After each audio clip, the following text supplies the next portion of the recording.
Joined by Charlie Walker. Charlie, for the club it's been a frustrating week. For you personally, it's been a very stop-start season, isn't it? How much satisfaction are you feeling right now from that win and that goal?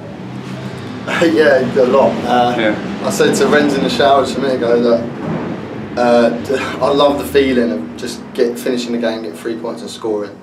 I think only strikers will tell you that feeling, because that's what you're meant to be doing every week.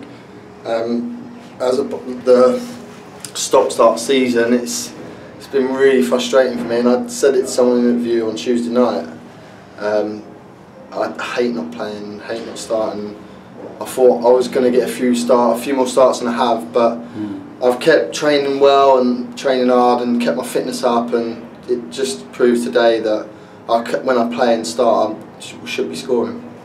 A lot of patience was required today, I think, from the players on the pitch, from the fans in the crowd as well. It's all very well saying, oh look, they're second bottom, you know, we've been playing really well, so you know we should beat them 3 or 4. But football doesn't work like that, does it? You've got to earn the right to win every game of football. Yeah, 100%. And they shouldn't be second to bottom. They're a much better team than their league position says, and we knew that, and we knew they were going to be good. The game completely changed when they went to 10 men. It almost becomes harder because they just sit in and they're going to take the draw. So we have to be clever and break them down. But we're very happy with the win today after the way the week has gone. Kind of feels that a little bit of justice done, because I think it doesn't take rocket science to work out, of the 3 games we've played in the last week, that was the least impressive performance, but the only one that got the 3 points. Let's look at how it came about. Nick Arnold played his part in the team defensively today, but particularly I thought significantly once they went down to 10, he was really able to get forward, and he did so to great reward when he found you with a nice little through ball. Just take us through that move as it unfolded. Yeah, I know Nick's good going forward, and in training every week he picks out little passes, and he's got good vision.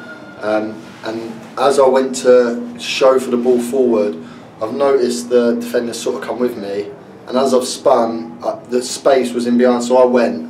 And as I've gone, Nick knows, I knew Nick was going to play the ball, and he's just slipped it. The weight was perfect. All I had to do was that touch on the outside foot and then whip it in. And in that position, I put my money on to me to score first. That's the amazing thing. After so many, a catalogue of chances, falling all to different players, you know, at Torquay, and then a few decent chances at Dagenham. You just want to find any way to get the ball in the net, and we just took a deflection, you know, a screamer, an own goal, anything. But actually, when it came, what we loved about the goal was its just sheer simplicity. One good movement, a nicely weighted pass, and then literally almost a pass into the net, wasn't it, Charlie? Yeah, I like getting in them positions because you can sort of open your body up, and the goalkeeper doesn't really know where you're going, and 9 times out of 10 there's a wide open gap, and I should find that top corner, which I did today, so it's nice.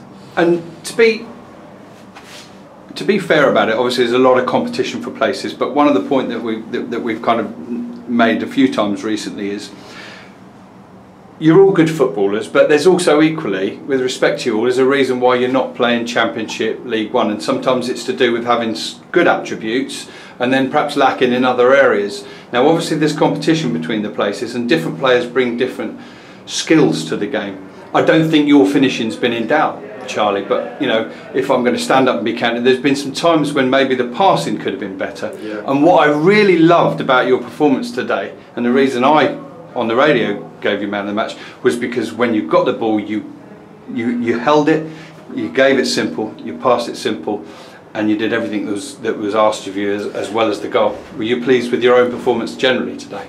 Yeah, I was, all in all. I think you've touched on it a bit. My probably weakest attribute probably was my passing as a player, as I've been going through my career as it was. I've always known, I think where I've come from, a lot lower leagues, and I jumped up straight into League Two only a couple of years ago.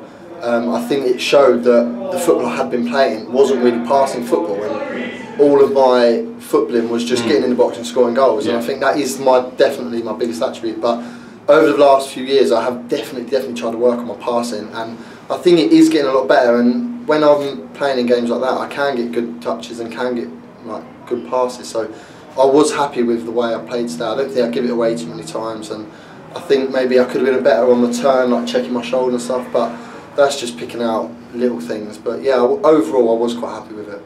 And that's a really honest answer from you there, and an interesting insight.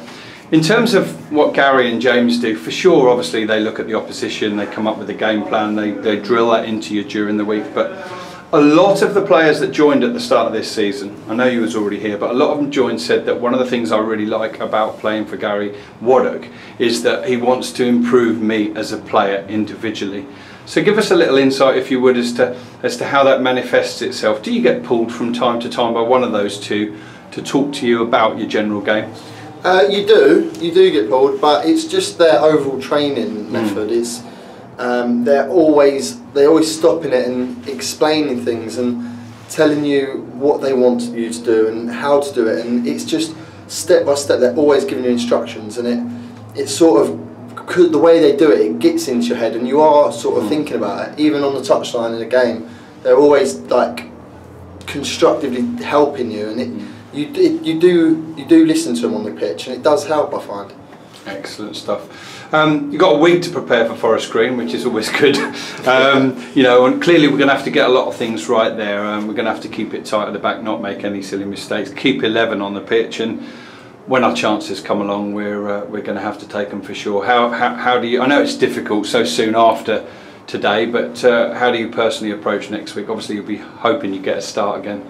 Yeah, I'd like to think I'll start after a goal, but yeah, we're going to training, and we've got to do everything right now. That's the main thing. We've got to drink lots of water, eat the right things, rest up, and then when we come in for training next week, that'll be then where head straight back on it, and the gaffer and James will tell us exactly what they want from us, and I'm sure it'll be a different game plan to the one we had here.